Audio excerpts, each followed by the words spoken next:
Apa yang ada di dalam benak kalian ketika mendengar nama Raja Ampat? Yups, tentu saja karena keindahan alamnya.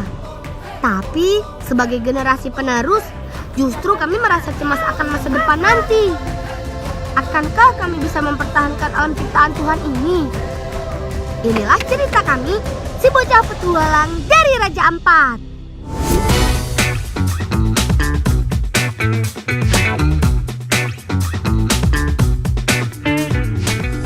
Siang ini, anak-anak Kofiau Raja Ampat mau berburu. Namanya juga anak pulau, jadi berburunya pun di laut dong. Hahaha. Aku mau cari posisi yang tepat dulu nih. Biasanya di perairan pantai berkarang dengan kedalaman kurang lebih 2 meter, di situ tempat lobster bersembunyi. Oh, ini tempatnya. Stop, ini tempatnya. Stop, Sony. Di sini udang banyak yang tinggal di sini. Nanti ketemu lo ya. Iya. Hati-hati Wulan ya. Iya. Jangan kasih rusak parah. Iya, Kakak. Lobster atau sering kami sebut amut memang hidup liar di sini. Aku dan Carlos akan mencoba menyelam untuk mendapatkannya. Kami sengaja melakukannya pada siang hari karena cahaya matahari sangat membantu penglihatan kami di dalam air. Kata kakak, adanya lobster ini menandakan laut di tempat kami tinggal masih bersih loh. Karena udang jumbo ini jarang ditemui pada perairan laut yang tercemar. Menangkap lobster di laut tidak boleh sembarangan, teman. Tetap harus memperhatikan kelestariannya. Kita tidak boleh menangkap yang masih berukuran terlalu kecil. Nah, menangkapnya kami menggunakan warjam, yaitu alat jerat yang terbuat dari tali pancing dan batang kayu. Ujung tali dibuat simpul untuk mengait kaki atau sungut si lobster. Wah, Carlos berhasil. Aku tidak boleh menyerah.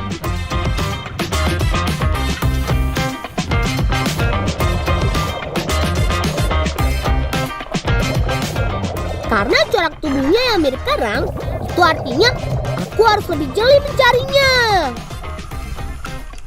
Sam, kamu dapat tidak? Coba yang di sebelah sana ya. Yeay! Aku dapat nih. Duh, senangnya. Perburuan kami akhirnya membuahkan hasil.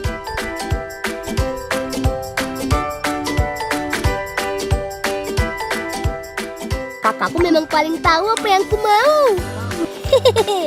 Kakak akan membuatkan menu istimewa dari lobster. Yup, lobster kuah pedas khas Kofiau yang dijamin lezat. Mau tahu rahasianya tidak? Daging lobster rebus dikeluarkan dulu dari cangkangnya. Wulan, jangan kasih rusak cangkangnya. Nanti dipakai lagi. Iya, Kakak. Bumbu yang dipakai sederhana kok. Cukup bumbu dapur seperti bawang putih, bawang merah, cabai dan tomat. Kata kakak, bumbu-bumbu ini bisa membuat masakan menjadi lebih sedap. Tak lupa juga daun serai dan cabai besar untuk tampilan masakan lebih menarik. Oh iya, apinya belum. Ada Sony dan Carlos. Mereka paling jago deh kalau urusan perapian. Hehehe. Tinggal tumis semua bumbu halus sampai harum. Cus. Aroma rempah-rempah memang juara. Selanjutnya, masukkan daging lobster yang sudah direbus dan dipisahkan dari cangkangnya. Tinggal tunggu matang deh. Sabar ya teman-teman. Oh iya teman, saat menumis bumbu, aroma kuat dan menyengat dari cabai. Biasanya semakin pedas masakan, akan semakin keras aromanya. Untuk menguranginya, bisa dengan menambahkan air. Selain itu, air juga akan membuat bumbu tidak gosong. Aduk-aduk sebentar dan tunggu sampai matang.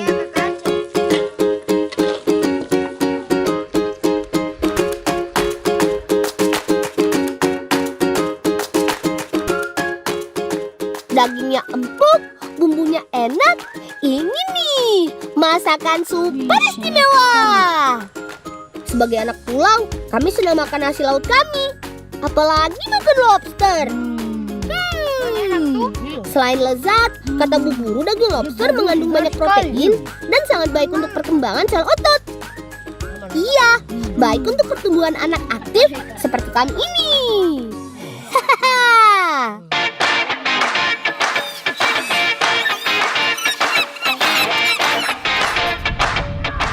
Ayo teman, umpan bolanya. Ini dia permainan polo air ala kami, si Bolang dari Raja Ampat. Bukan di kolam renang pastinya ya, tapi di sini nih. Cara bermainnya gampang banget. Pastikan ada 2 tim yang bertanding. Tim kami dengan tanda ikat kepala berwarna merah dan tim Ance dengan ikat kepala warna hijau. Setiap tim harus bekerja sama untuk mengumpan bola sampai masuk ke keranjang tim lawan. Siap Carlos? Tangkap bolanya! Hore! Berhasil! Tim kami menang 1-0 atas tim lawan. Tahan bolanya teman, jangan sampai lawan lolos. Bisa-bisa mereka mencetak gol dengan mudah.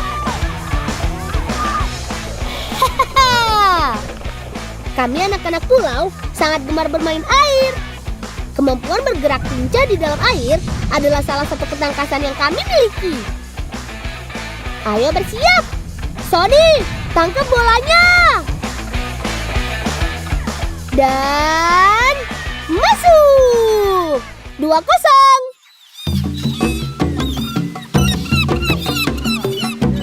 Di Kofiau, Raja Ampat, hutan sagu menjadi tempat bertualang kami mencari si Kawiet. Itu loh, si hewan kecil berprotein tinggi. Kakak, kulo dio. Korea mereka dari lama sih. Dio di raya. Di sini nyamuk. Becek lagi baru semua hujan baru. Tong jalan terasa orang. Halo, di neno sayamku sate belum angkun sih. Nah, ini dia. Batang yang kami cari bukannya masih hidup, tapi justru batang sagu yang sudah membusuk. Yap, betul sekali. Kawiet adalah ulat sagu yang hidup di batang sagu busuk setelah 6 sampai setahun ditebang. Wah, pas banget. Ih, bolang ini kada. Sipok aku. Sibak aku nenek. Nah, ternyata nenek. Oh iya teman, di distrik Kofiau, Pulau Mikiran adalah salah satu tempat dengan jumlah pohon sagu terbanyak. Tak heran kalau banyak masyarakat yang membuat sagu di sini. Kalau ada banyak pohon sagu, itu berarti persediaan bahan makanan kami pun melimpah. Syukurlah.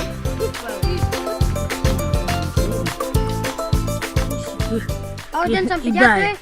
Wih, nedo dan nawe. Bolang. Ibak aku. Halo. Aduh, apa kok yang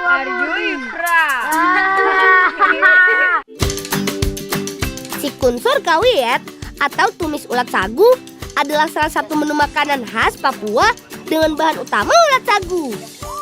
Bumbunya bawang merah, bawang putih, dan cabai. Haluskan dulu semuanya. Untuk menambah cita rasa, kakak menggunakan tomat, cabai keriting, garam, dan daun jeruk sebagai tambahan bumbunya. Berbeda dengan bumbu yang pertama, bumbu kedua ini hanya dipotong-potong saja. Katanya sih biar terlihat lebih menarik. Satu yang tidak boleh ketinggalan, ulat sagu dicuci sampai bersih. Karena bagian halus pohon sagu yang menempel pada badan si ulat akan merubah cita rasa. Nah, kalau semua bahan sudah siap, sekarang saatnya mulai memasak. Bumbu dan ulat sagu dimasak di atas wajan. Ingat, karena ulat sagu sudah mengandung lemak, sebaiknya gunakan sedikit saja minyak. Aromanya sudah mulai tercium. Segar dan pedasnya bumbu bikin gak sabar pengen cepat makan. Halo. Aku rasa. Bisa tidak mau. Tanah kaku. Tanah kaku. Tak perlu waktu lama sampai tumis ulat sagu siap disantap. Setelah tomat dan potongan cabai dimasukkan, itu tandanya menu makan kami hari ini telah siap. Makan. Tanah. Nabi menyesal. Ayo teman, Mari kita nikmati hidangan lezat ini. Olop, ayolah. Ini makanan enak. Cicipi dulu. Kamu pasti suka. Oh, kita lain apa? Biarpun terlihat aneh, tapi ini enak banget. Rasanya hampir sama kalau kita makan kuning telur ayam. Bulan, ini enak sekali. Kan, apa aku bilang?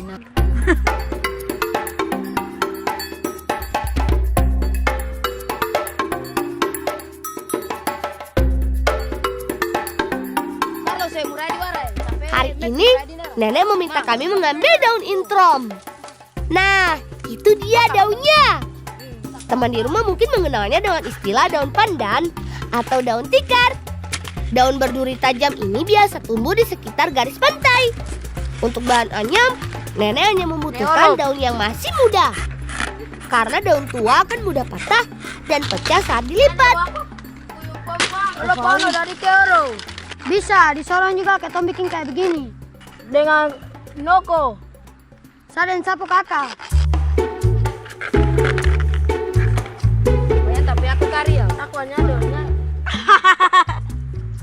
Kode saya aku kari kakak di. Aku mufurmu, mukararean foy, namu mamu. Kufur fata unta kumbe nene.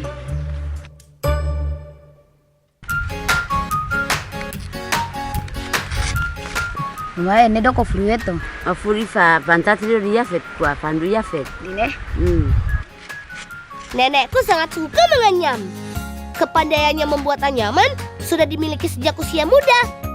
Nenek bilang orang tua dulu sangat tegas dalam membekali kemampuan menganyam bagi anak-anaknya. Karena hampir semua perlengkapan rumah tangga dibuat dengan cara menganyam. Salah satu contohnya adalah kapowen atau tas yang sedang dibuat nenek sekarang. Meskipun terlihat mudah, membuat anyaman memerlukan waktu yang panjang, terutama dalam menyiapkan bahannya. Pertama, pandan harus dipanaskan. Kami menyebutnya kraken. Tujuannya supaya layu dan tidak mudah patah saat dianyam. Selanjutnya, daun dijemur selama kurang lebih 3 hari sampai berubah warna menjadi coklat. Warna ini dianggap sebagai warna alam yang indah. Yup, seperti ini. Tas noken kami sudah hampir selesai. Bolane. Kaponya kwa umpuni mkokitera. Kawiyet. Kami sino kimbekium. Kimbekium? Benar. Wah, bagus banget. Rapi dan cantik. Nenek siapa dulu dong yang bikin? Ini kopi ter kimbekium itu. Meninggalkan ibu dan bapak di tanah kosian. Cihuy! Panas-panas begini, kami sedang semangat mau bikin kue khas Kofiau. Daripada penasaran, kita lihat kakakku bikin kuenya aja yuk. Bahannya kelapa parut, gula merah, dan tepung sagu. Jumlah kelapa parut harus sama banyak dengan tepung sagu. Kakak bilang dengan begitu, rasa kuenya akan lebih gurih. Nah, untuk takaran jumlah gula merah, menyesuaikan selera. Kakak suka yang sedang-sedang saja, nggak mau yang terlalu manis.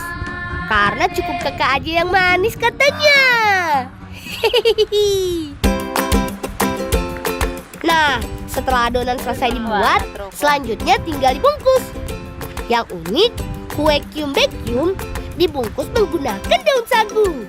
Terbukti, alam memang membawa banyak manfaat.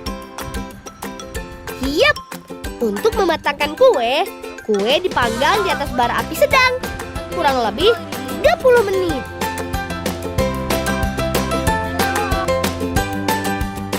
Makan satu kurang, kalau makan 2 kebanyakan. Tapi yang pasti kuenya enak banget. Manis-manis gurih. Pas.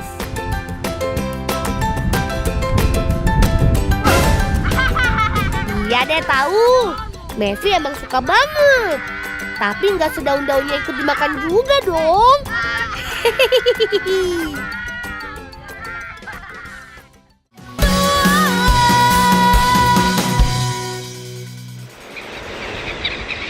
Sekarang saat bersenang-senang teman.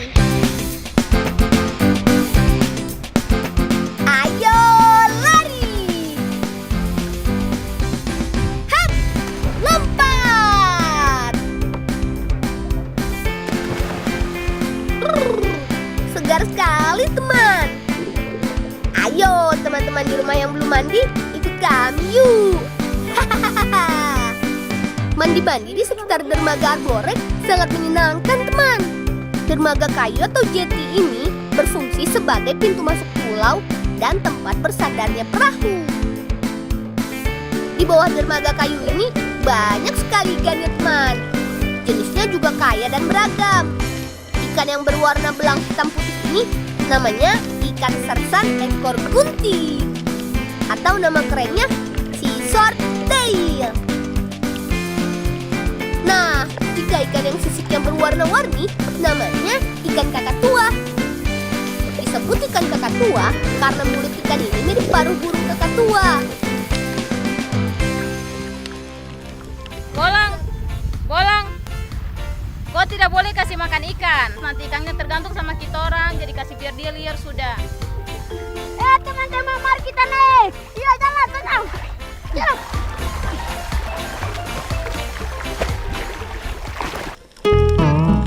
Betul juga apa kata Kausal. Memberi makan ikan akan membuat ikan tergantung terhadap manusia dan lupa pada makanan alami mereka. Baiklah Kak, kami berjanji tidak akan memberi makan ikan di laut lagi.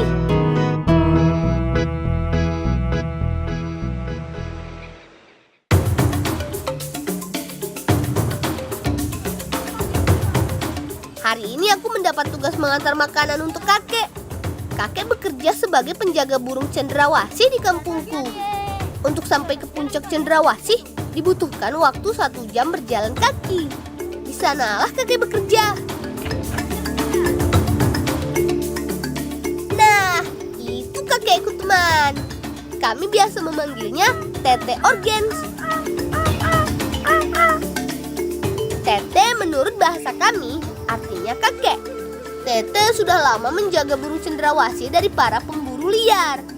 Tete, ini makan siang dari nenek. Ya, taruh saja di situ. Kamu pasang itu tempat air minum untuk burung. Ya, Tete. Jalan.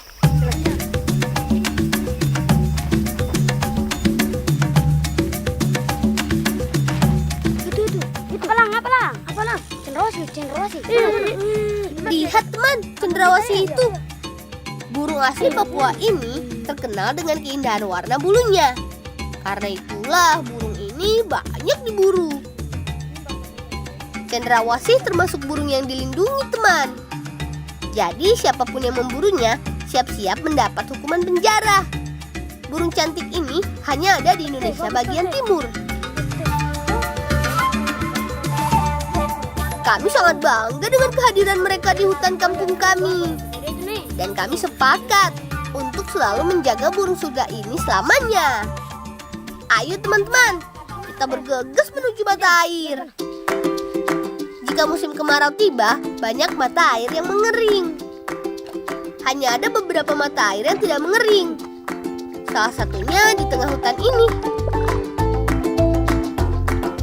Biasanya di mata air ini banyak burung dan binatang lain berkumpul untuk sekedar minum. Tuh pasang air cepat sudah. Nanti burung aus. Jalan. Nanti burung aus.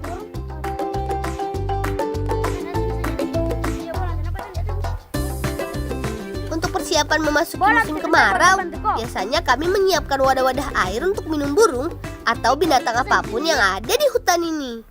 Hati-hati bola, nanti air tumpah. Cara memasangnya pun tidak sembarangan teman. Kita harus tahu di mana pohon tempat burung atau binatang lain bermain dan mencari makan. Selain burung, biasanya ada kuskus tutul di pohon besar yang mencari minum.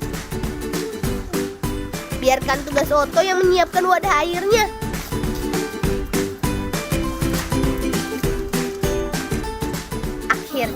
selesai juga tugas kita, teman.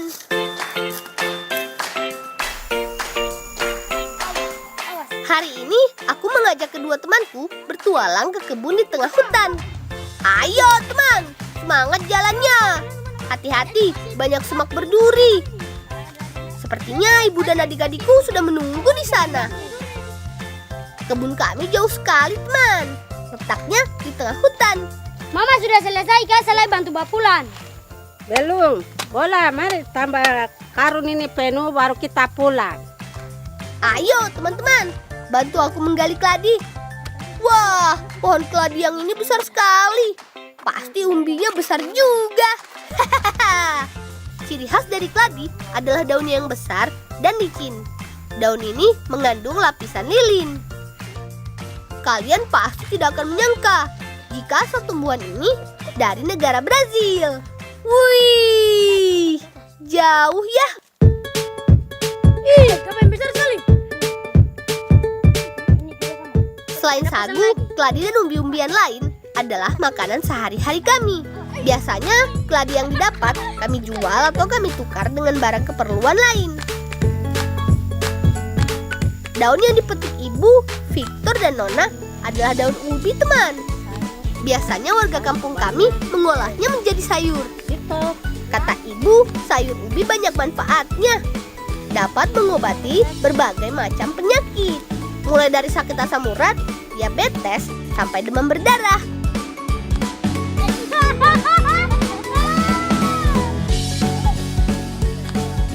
Aduh, Oto ada-ada saja. Temanku yang satu ini memang jahil sekali. Ayo kita tanam, supaya pohon keladi ini menghasilkan umbi kembali. Mari kita kumpulkan keladinya. Halo, Bolan. Saya sibuk di hutan. Tapi kok sampai gitu? Bolan, bawa pulang ke ladi ke Om. Ya mama.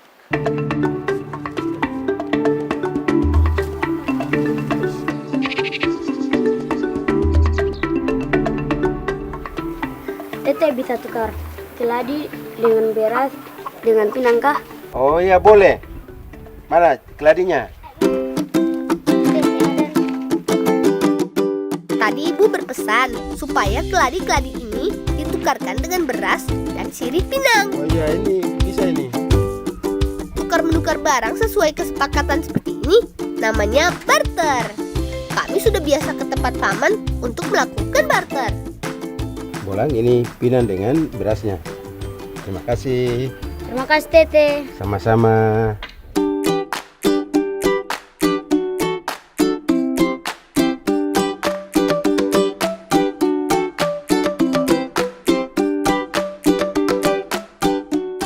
Kita lanjutkan kembali petualangan kita hari ini, teman. Sekarang kami berada di hutan belahan kampung Sapurkren. Mana? Barica sini. Ada nih. Mana? Victor, ke sana banyak sekali merah-merah. Iya. Oh iya, banyak ki. Kau mau? Iya, saya mau. Wah, sepertinya perut Victor keroncongan. Victor minta diambilkan buah rica. Baiklah, aku panjat pohonnya.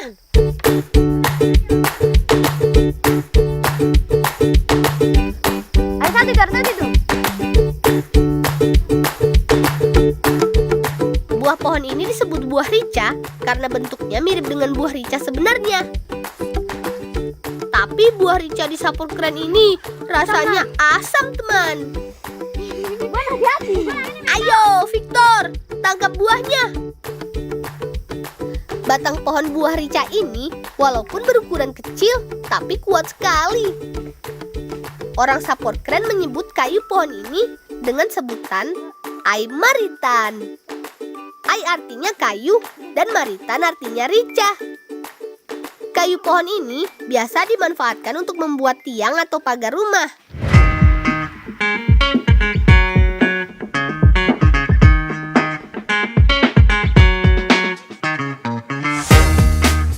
Petualangan hari ini masih berlanjut, teman.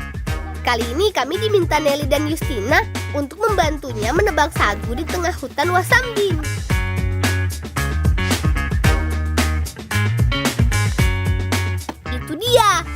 Lina dan Nelly sudah menunggu kami. Jangan khawatir, serahkan pada kami. Si pasukan ringan tangan siap menyelesaikan tugas.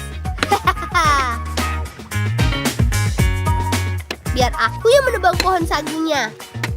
Kalian bantu membersihkan pelepah berduri yang berserakan saja. Jangan sampai durinya melukai kita.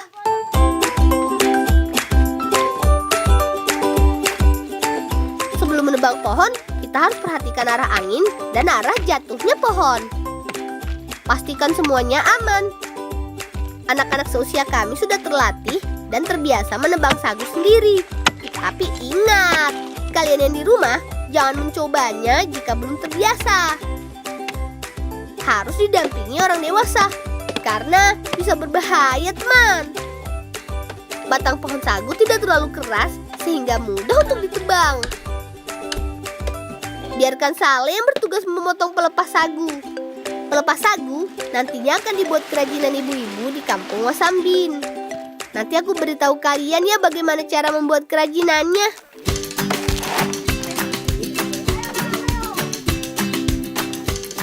Sepertinya sebentar lagi pohon sagunya akan tumbang.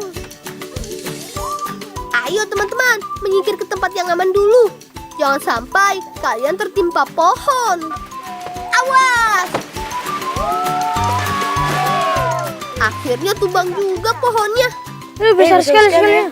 Lang, untung data kita tidak dekat. Kalau kita dekat pasti kita tertindis. Saya mau bawa pelepah sagu ke rumah. Oh iya, pulang nanti saya dengan teman-teman yang ngambil isinya.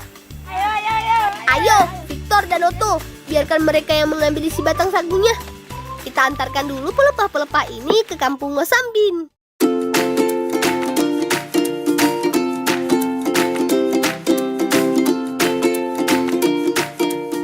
Itu dia bibi-bibiku, sedang membuat kerajinan dari pelepah sagu kering. Tante, ada pelepah sagu 3 nih. Oh iya Bolang, pelepah sagunya dibelah-belah kemudian dijemur dulu ya. Iya Tante. Sebelum digunakan, pelepah sagu ini harus dibelah tipis-tipis lalu dijemur. Hati-hati membelahnya, jangan sampai parang melukai tangan kita. Hasil keringnya nanti seperti yang dipegang Victor. Pelepah sagu kering ini dianyam satu persatu untuk menjadi tirai atau senat dalam bahasa kami. Karena menggunakan cara tradisional, pengerjaan satu senat berukuran 2 kali 2 meter dibutuhkan waktu 1 hari. Dalam satu senat dibutuhkan 8 pelepah sagu. Kata Bibi, satu senat besar laku dijual dengan harga Rp100.000. Hebat ya bibi-bibiku ini, bisa menyulap pelepah sagu menjadi kerajinan bernilai. Si Victor nampaknya tertarik sekali ingin belajar membuat senat.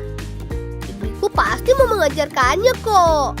Yang penting kamu bersungguh-sungguh belajar.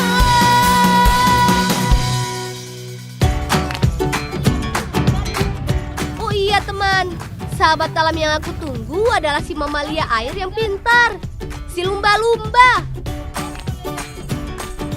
Teman, di perairan ini terdapat banyak kawanan lumba-lumba. Beberapa di antaranya bahkan sudah cukup jinak dan bisa berdekatan langsung dengan kita.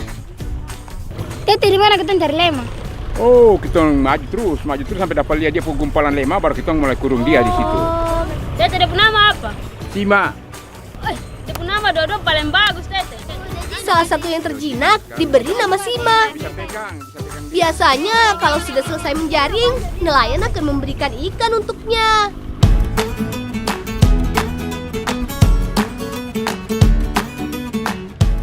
Tuh, dia datang.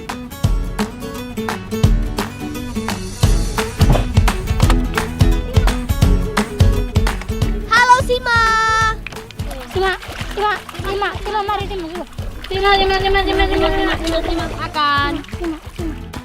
Ayo, isi tenaga dulu, biar berenangnya tambah lincah. Bukan aku kan. Menurut kakek, Sima tergolong sudah tua. Hal itu ditandai dengan warna putih pada bagian siripnya. Oh iya, berbeda dengan ikan yang menggunakan insang untuk bernafas, Lumba-lumba menggunakan paru-paru sebagai alat pernafasannya. Dan ia mengambil udara melalui lubang yang terletak di kepalanya.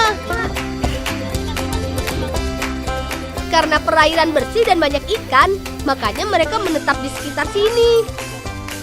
Coba bayangkan kalau airnya kotor, mereka jadi susah bernafas dan pasti tidak mau tinggal di sini. Tak akan kami biarkan itu terjadi. Untuk itu, masyarakat sangat menjaga kebersihan laut agar kelestarian satwa di perairan ini tetap terjaga.